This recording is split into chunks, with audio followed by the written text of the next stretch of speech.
നെഞ്ചുവേദന വരുന്നത് പലതരത്തിലുണ്ടെങ്കിലും heart attack വരുമ്പോൾ ഉണ്ടാകുന്ന നെഞ്ചുവേദന അതെങ്ങനെ തിരിച്ചറിയാം, അതിനെക്കുറിച്ചാണ് ഞാനിന്ന് സംസാരിക്കാൻ പോകുന്നത്. Hi, I'm doctor Vimal.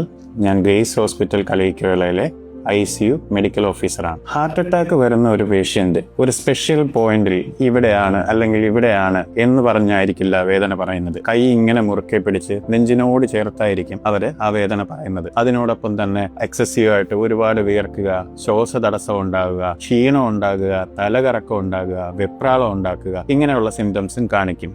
അതൊരു 2 തൊട്ട് 30 മിനിറ്റ് വരെ നീണ്ടു നിൽക്കാനും സാധ്യതയുണ്ട്. നെഞ്ചിലൊരു ഭാരം കയറ്റി വെച്ചിരിക്കുന്ന പോലെ അല്ലെങ്കിൽ മുറുകെ പിടിക്കുന്നത് പോലെ ഉള്ള ഒരു ബുദ്ധിമുട്ടാണ് അപ്പോൾ അനുഭവപ്പെടുന്നത്. ഹാർട്ട് അറ്റാക്ക് വരുന്ന ഒരാൾക്ക് ചിലപ്പോൾ താടി വേദനയായിരിക്കാം, ഇടത് കൈയിന്റെ ഉള്ളിൽ നിന്ന് ഷോൾഡറിലേക്ക് വരുന്ന ഒരു വേദനയായിരിക്കാം, ശരീരത്തിന്റെ പുറത്ത് ഒരു തരിപ്പ് വേദന അനുഭവപ്പെടാം. ഇങ്ങനെയുള്ള കുറച്ച് സിംറ്റംസും നമുക്കിതിനോടെ കാണാമായിരിക്കും. ഇങ്ങനെയുള്ള എന്തെങ്കിലും ബുദ്ധിമുട്ടുകൾ അനുഭവപ്പെടുകയാണെങ്കിൽ ഉടനെ തന്നെ അടുത്തൊരു ഹോസ്പിറ്റലിൽ പോയി അവിടുത്തെ ഡോക്ടറിനെ കണ്ട് യഥാസമയം ചികിത്സ തേടുക.